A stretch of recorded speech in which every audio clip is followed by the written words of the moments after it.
I'm standing at the airplane door, grasping the straps of my parachute. The door opens. I feel the cold wind and the brisk air. I see the vast sky and that little tiny town down below. I'm going to do it.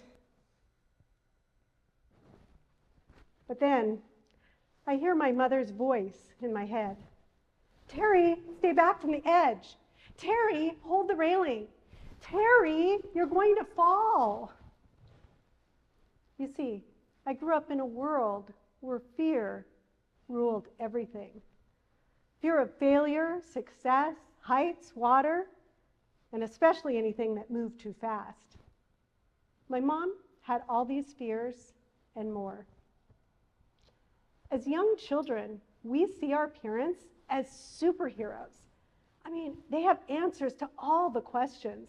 They can solve any problem.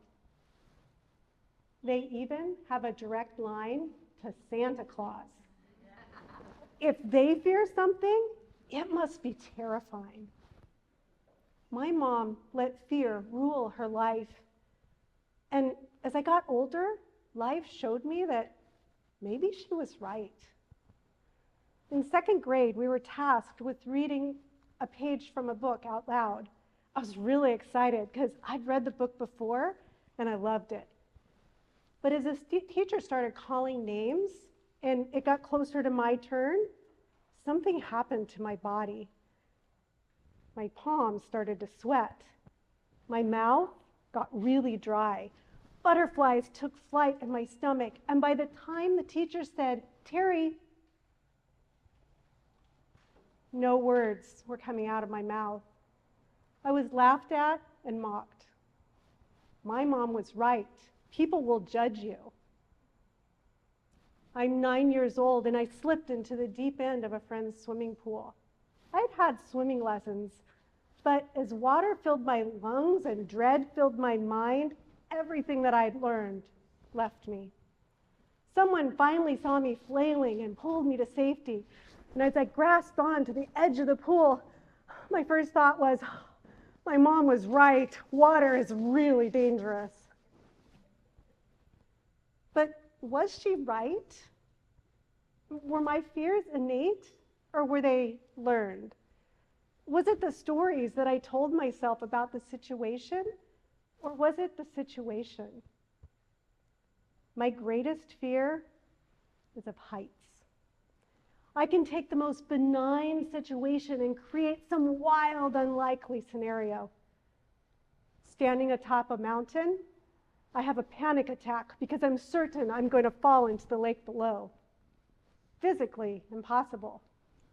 Going down the escalator, I'm certain I'm going to tumble and be mangled for life. Highly unlikely. And going up that windy mountain road, I'm sure at the next curve, we're going to plummet to our death. A rare occurrence. When I found out there were people who had a more rational relationship with heights, I thought, I want that. I need that. My illogical fear of heights caused mental anguish and physical distress. But more than anything, I didn't want my kids to inherit my fear. And so one day, I looked myself in the mirror and I said to myself, self, we are going to overcome this irrational fear of heights. That sounds really scary. And I said, self, we're going to get so brave that one day we skydive. Just that word makes my palms sweat. As humans, we're wired to fear the unknown. We feel anxious, nervous, even debilitated.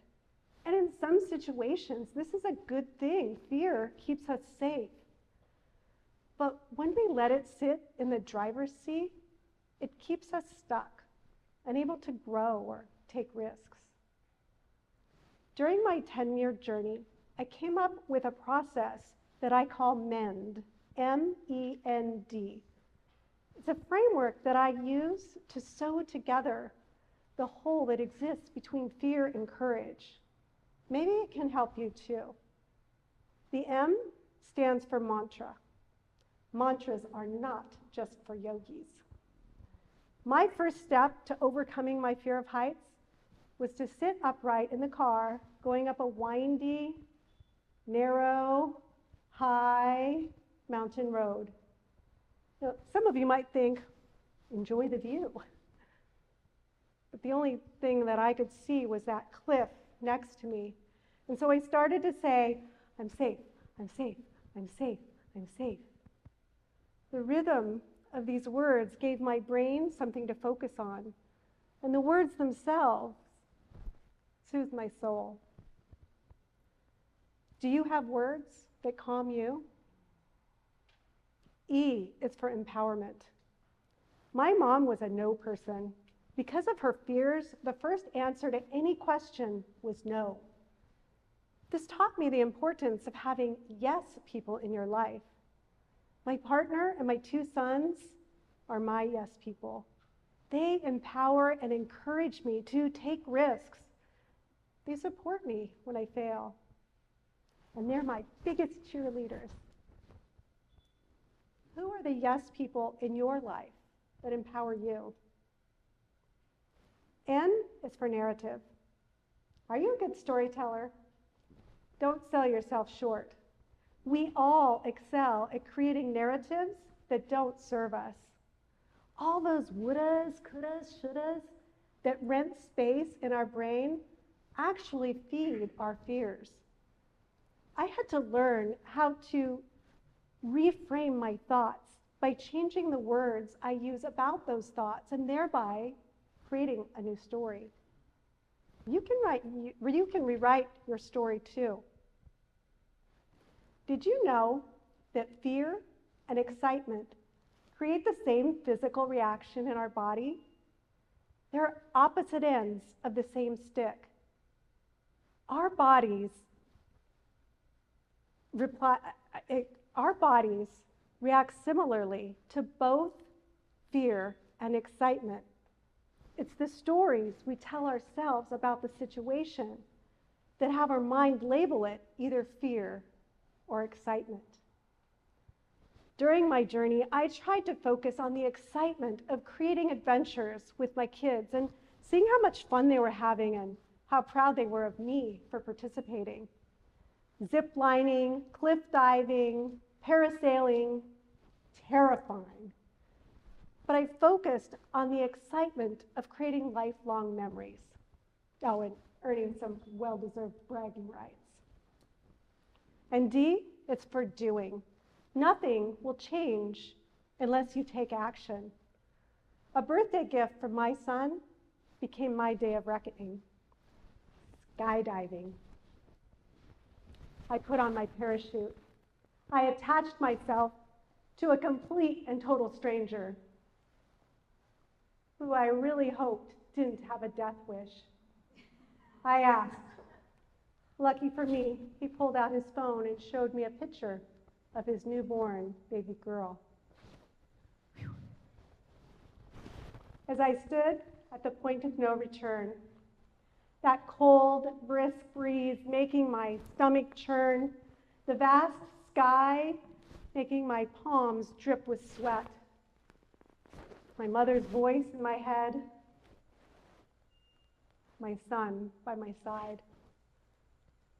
I chose excitement. I jumped, free falling like a bird out of a perfectly fine working airplane. And as I landed, oh, so gracefully on the ground, I never felt so powerful, so confident, and completely unstoppable. Today, I am so grateful for all those fears and limiting beliefs that held me back. They became the stepping stones to live a life full of courage, not fear. I learned how to mend the hole between fear and excitement. And with each fear I conquered, I didn't just change my life, I transformed it. And so, friends, I ask you, as you stand at the open door of your airplane, are you ready? Are you ready to choose excitement and jump into a life where courage guides you? Thank you.